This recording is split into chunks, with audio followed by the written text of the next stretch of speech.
Evolución de la especie humana, desde la perspectiva de la antropología física.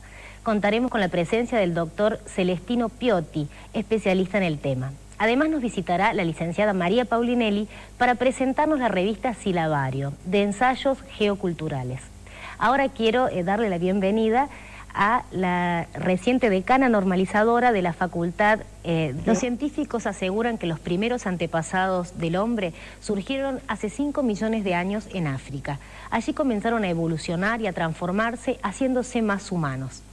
Vamos a las imágenes de Atey sobre el origen y la evolución del hombre. Hace 5 millones de años aparecieron en África los primeros antepasados del género humano. Aunque sus predecesores vivieron en los árboles, para entonces ya habían dado el primer paso hacia la humanidad. Caminaban erguidos. Durante millones de años vivieron allí, evolucionando y transformándose en especies diferentes. Solo algunas de ellas aprendieron a fabricar utensilios de piedra, mientras se extendían por toda África y se iban haciendo más humanos. Hace más de 1 millón de años, aquellas criaturas fueron capaces por primera vez de salir del continente africano para colonizar Asia y Europa. Me acompaña el doctor Celestino Piotti, especialista en el tema. Justamente él es antropólogo físico de la Universidad Nacional de Córdoba. ¿Qué tal, doctor? Mucho gusto. ¿Cómo es que el hombre primitivo sale de África y comienza a habitar el resto del planeta? ¿Qué es lo que lo lleva también a hacer esto? ¿Cuál es el estímulo? Bueno, haciendo una reseña muy breve de todo este nacimiento humano, tenemos que decir que el hombre nace aproximadamente en la zona de Etiopía, en el desierto de Adar, y en la zona del lago Turkana, cerca de, un poco más al sur, en la parte central de África, ¿no? En ese momento se produce digamos un brote humano en esa zona que digamos casi coincide un poco también con la historia y con la religión. Los sitios donde lo nombran cada una de estas ciencias son cercanos en África, ¿no? Entonces se cree que aproximadamente hace 3 millones de años, a partir del Homo erectus, que es una variedad del Homo habilis. Homo significa hombre. Entonces se produce la descendencia del que va a ser luego el Homo sapiens. Lógicamente que junto con esa vida del Homo sapiens hay una convivencia con otras especies humanas, ¿no? Entonces tenemos en esta zona que también cohabitaba con los neandertal, famosos neandertal, que muchos creen que son europeos de la zona de Alemania, pero existieron también en África. A partir de esa fecha, en donde el hombre va evolucionando, primero se pone erguido, luego hábil, o sea que transforma los elementos naturales en elementos para convivir, se produce una migración hacia los otros continentes. Hay una serie de discusiones con respecto a esto porque otros dicen que también era propio de Europa y de Asia, el Homo sapiens. Lo que se cree es que hubo una migración en la primera parte del Pleistoceno, o sea, en la primera parte de la era cuaternaria. Entonces, de esa forma, ya sea por puentes glaciares, o sea, por estrechos congelados, cruza Europa. Allí en Europa convive nuevamente con otro tipo de neandertal. Y hay algo muy importante: en África el neandertal no contribuye a la formación genética del Homo sapiens.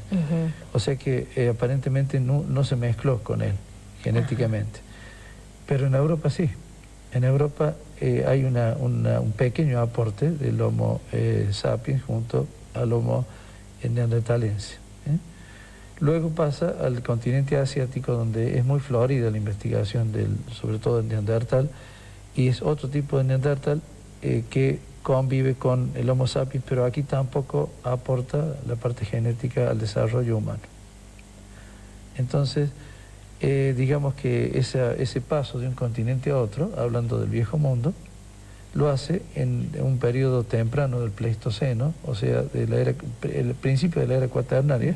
Esas son las últimas teorías, ya que hasta hace poco se creía que era del fin del cuaternario del hombre. Ajá. Se ha visto que no, se ha visto que llega cerca de los 3 millones de años. Entonces esa evolución hacia otros continentes posiblemente ha sido favorecida por las glaciaciones, las distintas glaciaciones que permitían los cruces de los distintos mares o estrechos de agua. Y de las especies extinguidas, ¿cuáles son las que influyeron en la especie humana? Bueno, de las especies, por eso les digo, de las especies extinguidas...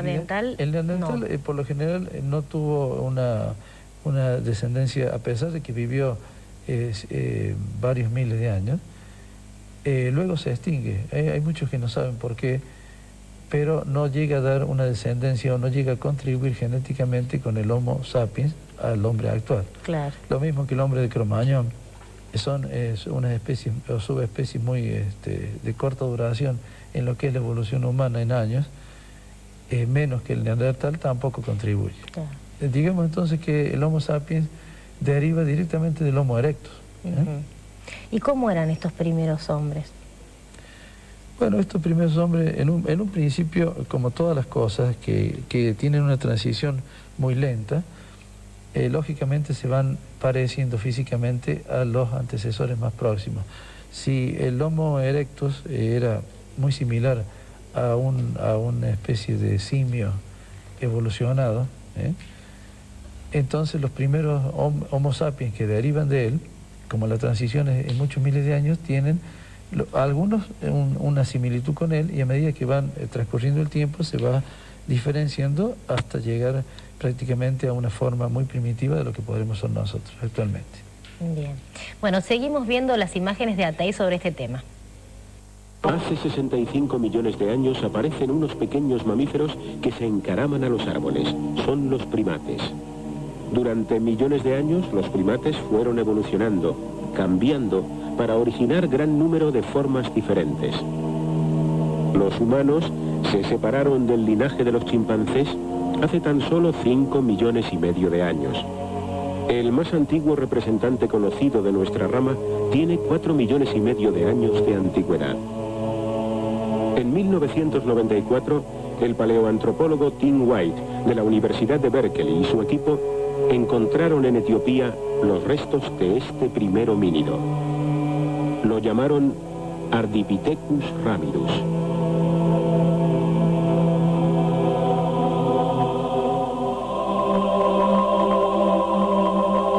A lo largo de los últimos 4 millones de años existieron numerosas especies de homínidos, cuyos restos han aparecido esparcidos a lo largo del continente africano. Algunas veces hubo varias especies distintas viviendo juntas.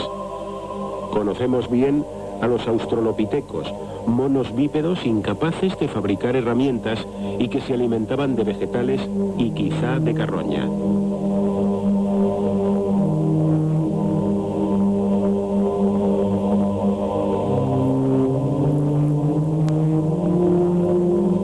Algunos se especializaron en comer frutos secos, bulbos y raíces y desarrollaron fuertes mandíbulas y grandes dientes.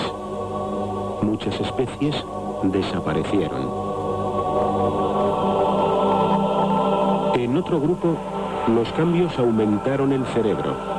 Empezaron a fabricar utensilios de piedra. Adquirieron características más humanas. Poblaron toda África. Y hace más de 1 millón de años, aquellos antepasados de la humanidad salieron de África y colonizaron Europa y Asia. Durante 1 millón de años, se formaron varios grupos humanos diferentes en Europa, Asia y África. Hace 100.000 años, una nueva especie de humanos salió de África y conquistó el planeta. En el proceso, el resto de las humanidades, incluidos los neandertales, se extinguieron. ¿Cómo se formó aquella variedad de tipos humanos diferentes? Apenas hay respuestas, pero nuevas pistas están saliendo a la luz. Seguimos conversando con el doctor Piotti. ¿Cómo cruzó el hombre a América? Bueno, uno tiene que decir que América es poblada por el Homo sapiens, por la Puerta Grande.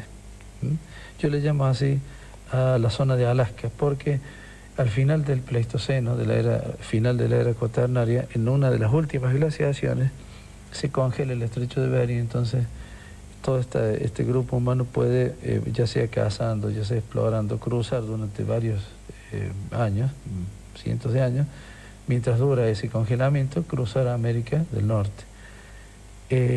Tenemos que recordar que el Homo sapiens ya venía de vencer al Neandertal y a todas las especies que habíamos hablado antes en los otros continentes, y ya venía como único dominador del mundo, en donde tenía que vivir. De esa forma, cuando cruza en esta época de frío, venía muy adaptado al frío, pero de una forma muy distinta de lo que podemos adaptarnos nosotros. Venían cubiertos con pieles de los animales que ellos cazaban, venían con cantidad de perros salvajes o semisalvajes que los acompañaban y los ayudaban a cazar, y cuando no había alimento los comían a los perros estos. Se había desarrollado un poco más su parte respiratoria, sobre todo la parte respiratoria superior, la nariz, ya que el tipo de transpiración o el tipo de sudoración del cuerpo lo hacían a través de las vías respiratorias para evitar congelarse en el frío. Y se mimetizaron tanto con América que luego van a dar los pueblos, los principales pueblos de donde se originan los aborígenes americanos del norte y del sur. Por ejemplo, en América del Norte, ellos van a la zona de los sílvidos, que es la zona de Nueva York, luego van a la zona de Sonora, de California, y forman parte de los aborígenes que luego serían los pieles rojas. Luego, en una evolución genética muy larga, casi en 1000 años, más o menos, pueblan toda América. No se sabe cómo hicieron, pero realmente lo hicieron. ¿En 1000 años? En 1000 años, sí. Se frenan un poco en la parte de América Central por las selvas. Ahí también es un misterio cómo hacen, o por canoas, o mucho más lenta la población. Pero el hecho es que llegan a América del Sur, y aquí en América del Sur ya pueblan una serie de pueblos muy importantes, algunos para nosotros, como pueden ser los comechingones primitivos, los onas del sur de la Argentina, los láguidos. ¿Y qué corriente migratoria es la que originó? Bueno, casualmente la corriente del estrecho de Bering, que se cruza, digamos, caminando, es la primera corriente de población y creo que la más importante de América. Luego existen 3 corrientes más que son por vía de canoas, que vienen del Océano Pacífico, ya sea de la zona de la India, de las Filipinas o la zona sur de Asia. Y van dando las 3 distintas corrientes de poblaciones posteriores, que son mucho más modernas. Pero la principal, y que tenemos nosotros en Córdoba, depende de la primera corriente de población. Usted acá trajo algunas puntas de flecha y podría contarnos dónde las encontró, de a quién pertenecieron. Son de la zona de Córdoba, algunas, otras son de la zona de la Patagonia, y pertenecen a distintos periodos de la evolución del hombre primitivo, desde los que fueron llamados allá en Pitín, en Córdoba, por el doctor Res González, que fue quien los dató carbónicamente, hasta evolucionar un poco más dentro del hombre, digamos, de las cavernas de Córdoba, de las cuevas de Córdoba, como se les decía normalmente, hasta terminar en la punta de proyectil propia del comechingón. Esta, por ejemplo, son... Esas son puntas de proyectil, no digamos puntas de flecha, sino puntas de proyectil, porque en esa época no usaban arco. Y son en forma de laurel, pertenecen a esa corriente del antecesor del comechingón, de 8000 años de antigüedad aproximadamente, tal vez un poco más, ¿no? ¿Y esta, por ejemplo? Bueno, esa es una punta de proyectil de cuarzo, que tiene es una especie de transición entre el Ampajanjo de Catamarca, de 14.000 años, que sería también una especie de hombre muy primitivo, que habitó desde Perú hasta San Luis, y una transición hacia el primitivo comechingón de Córdoba. Y eso se ve por la forma y el tipo de tallado que tenía. Esta parece como una aguja. Posiblemente haya tenido funciones de aguja, de piedra, ya que tiene un orificio en la parte posterior y visto con una lupa se puede ver la marca de desgaste de algún tiento o algún hilo o algún trozo de algún material como para hacer costura, ¿no? Estas que ya están como más torneadas, tienen más forma de claro, son flecha, el tipo ¿no? de cuarzo. Recordemos que el comechingón usaba mucho el cuarzo en Córdoba, y son ya de periodos más posteriores, ¿no? ¿Cuántos años puede tener? Y puede tener 2000 años, 1500. Hay algunas que ya tienen lo que se llama el pedúnculo, que es el extremo inferior donde se puede poner dentro de la varilla de la flecha, ¿no? Y armarla. Bien. Bueno, doctor, vamos a seguir conversando, ahora tenemos que ir a una pausa. ¿Cómo no? Vamos a una pausa, pero a la Universidad Nacional de Córdoba. Físicos analizan los fósiles para poder trazar el desarrollo de la especie humana. Veamos cómo van juntando las piezas y armando esto como si fuese una especie de rompecabezas. Las piezas van encajando unas con otras. El puzzle se completa poco a poco. Huesos pertenecientes a un mismo individuo se unen y empezamos a saber cómo es el esqueleto de aquellas gentes.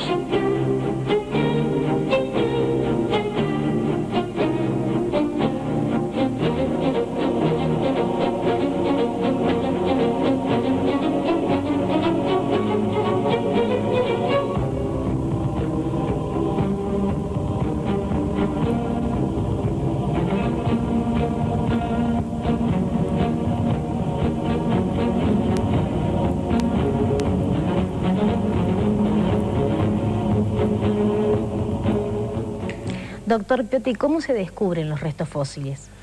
Bueno, los restos fósiles, no digamos fósiles, porque en América, o por lo menos en Córdoba, sí. No tanto en América, pero sí en Córdoba, no llegan a ser fósiles. Tendrían que tener mucha más antigüedad de la que tienen. Pero, ¿cómo se llamarían? Y son restos humanos antiguos, prehistóricos. ¿Y cómo se descubren? Bueno, se descubren ya sea por noticias que uno recibe de algunos lugares donde están casi a flor de tierra, por las distintas erosiones naturales, o por excavaciones de construcciones, o por alguna otra forma, digamos, de buena suerte, de poder estudiarlo, ¿no es cierto? Poder hacer una exhumación al respecto. Ahí en las imágenes estamos viendo una exhumación en Villa Urquiza. Sí, esa fue una exhumación judicial, que luego de liberarse el secreto sumario que impone la justicia, se puede dar a conocer. Y aparecen restos de comechingones en un lugar donde estaban excavando para poner cañerías, en la calle, en Villa Urquiza, hace el año pasado. Entonces tuvieron que suspender las excavaciones porque aparecieron estos restos humanos, no se sabía de qué lo que era. Entonces la justicia ordenó la investigación y eso resultó ser antiguo, resultó ser de Comechingón. A raíz de estos descubrimientos, ¿ustedes pueden deducir si había asentamientos en esa parte de Córdoba? Sí, y yo le puedo asegurar que Córdoba está un poco figurativamente sobre un gran asentamiento muy difuso y aborigen. Sí. Sí. Ahí estamos viendo otra exhumación que es en la zona norte de Córdoba, cerca de Sobremonte, la zona límite con Santiago, en donde aparecieron dos pequeños huesos que no sabíamos de qué se trataba y luego resultó ser un ser humano enterrado, una mujer enterrada. ¿Una mujer de cuántos años hace? Una mujer del periodo prehispánico, o sea, anterior a la conquista. Las primeras, digamos, correrías entre sanavirones y comechingones, los caminos que tenían ellos de una provincia con otra. Así que están realizándola. Bueno, ahí estamos realizando la limpieza y poco a poco vamos descubriendo el esqueleto en la postura natural en que fue enterrado, la postura primaria, como se llama. Es una cosa, es un trámite, una técnica muy importante de hacer con mucha delicadeza, porque luego de eso se pierde la forma del esqueleto, ya que se mueven los huesos, están solo comprimidos con la tierra, entonces perdemos, luego de eso se pierde todo lo que es forma y tipos de características de enterramiento y todas esas cosas, ¿no? Entonces hay que hacerlo con mucha prolijidad para tratar luego de reconstruirlo en la misma postura en que se encontraba y así poder enseñar a los alumnos de medicina, digamos, los distintos tipos de enterratorio, distintos tipos de esqueletos, distintos desarrollo humano en cuanto a anatomía.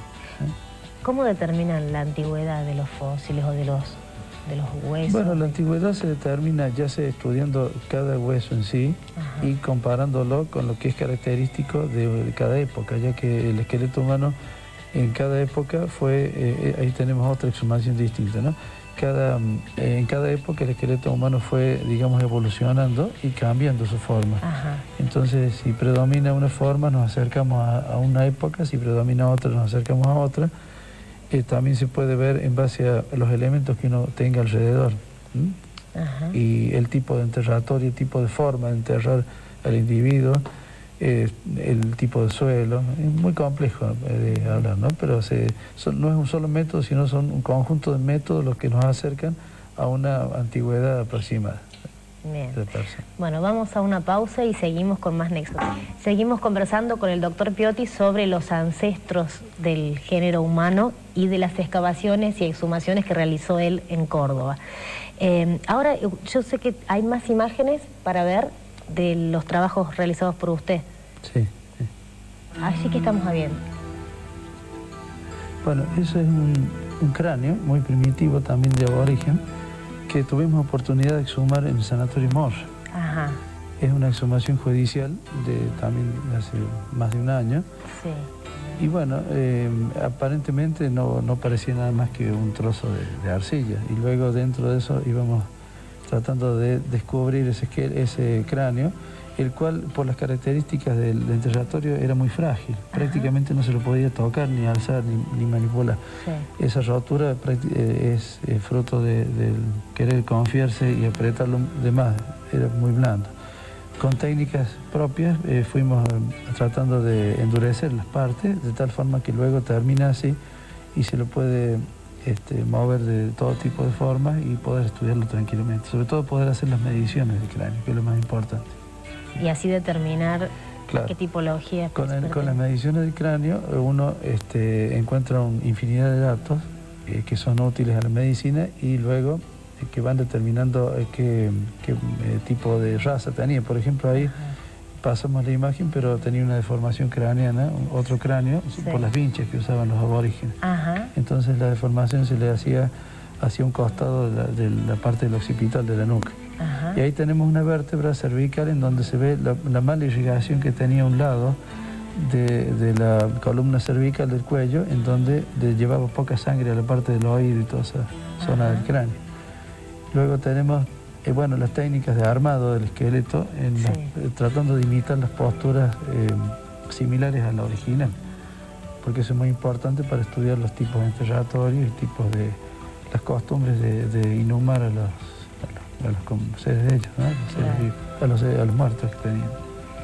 ¿Y en la dentadura había diferencia? En la dentadura había una diferencia fundamental con la dentadura actual, porque ellos usaban los dientes como una pinza o como una morsa, como una herramienta, ya que todo lo mordían, todo lo cortaban con los dientes. Sí. Y el tipo de limitación que tenían les hacía que se formara una especie de desgaste artificial en las muelas y en los dientes, muy característico de ellos y muy poco propio nuestro. Claro.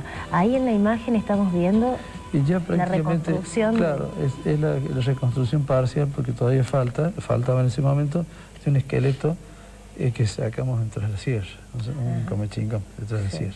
Ese está donado a la Facultad de Medicina. Allí se lo puede ver, ahí se puede visitar. Sí. ¿Cómo eran físicamente y mentalmente? Bueno, físicamente se cree que eran hombres, los comechingones, ¿no es cierto? Eran hombres más bien bajos, de una estructura física adaptada a la zona de sierras, por lo general, o sea, muy fuerte, por la forma de trepar las piedras, digamos. Y de carácter dicen que eran muy belicosos, eran bastante indomables, tanto es así que el conquistador cuando llega a la zona nuestra se tiene que valer del Sanavirón para conquistar al Comechingón. Sanavirón era más culto, más desarrollado y era una corriente de población más nueva. De la zona de Santiago, de la zona del sur de Santiago, del hombre de Salavina. Pero el Comechingón era muy batallador con sus mismos compañeros y atacaban distintas tribus entre ellos, ¿no? Pasaban peleando. ¿Cuántos años vivían más o menos? ¿Qué y la vida más o menos 35 o 40 años de vida, ¿no? Para ellos era suficiente y después de eso muy poco se veía, ¿no? ¿Por qué? ¿Qué tipo de enfermedades tenían? Bueno, las enfermedades que han tenido autóctonas, o sea que no trajo el conquistador, pueden haber sido tipos digestivas, pueden haber sido tipos muchas traumáticas, muchas de columna, de las que podemos ver ahora, ¿no es cierto? Muchas de tipo encefálicas por las deformaciones craneanas impuestas por las vinchas, en donde no siempre tenían éxito, de las trepanaciones craneanas que hacían. Entonces, no, digamos, el tipo de patología que podemos ver en ellos son más bien del tipo óseo. Ajá. Luego viene el conquistador, que le trae una serie de enfermedades nuevas, entre ellos la gripe y todo ese tipo de enfermedades respiratorias que ellos prácticamente no conocían o conocían de otra forma y lógicamente no estaban adaptados a la nueva tendencia impuesta por el conquistador. Claro. ¿Cómo vivían, cómo se alimentaban los indígenas? Bueno, ellos vivían en cuevas, sí, semienterradas, o sea, bajo una gran roca, cavaban la mitad hacia abajo y otra parte arriba, abajo de la piedra, digamos. Entonces hacía una especie de semisótano, lo cubrían con ramas en la entrada y vivían en ese tipo de cuevas o abrigos de piedra.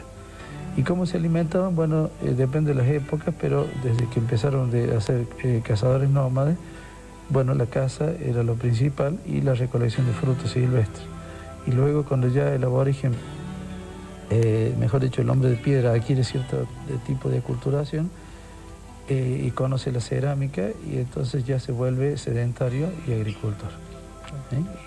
Cultiva ciertos tipos propios de plantas autóctonas. ¿Cuál es el aporte científico que hace la antropología física? Bueno, la antropología física en este caso es muy dependiente de la medicina, es, digamos, una especialidad dentro de la medicina y el aporte es, por un lado, hacia la ciencia médica, haciendo más, digamos, explicándose muchas cosas que pasan en la medicina legal, muchas cosas que pasan en el estudio del esqueleto humano, en la anatomía, también en la parte científico-social del médico para la formación y por otro lado para la formación cultural del estudiante de medicina. La verdad que hasta ahora nos hemos formado sin este tipo de ciencia y es todo nuevo para nosotros. Claro.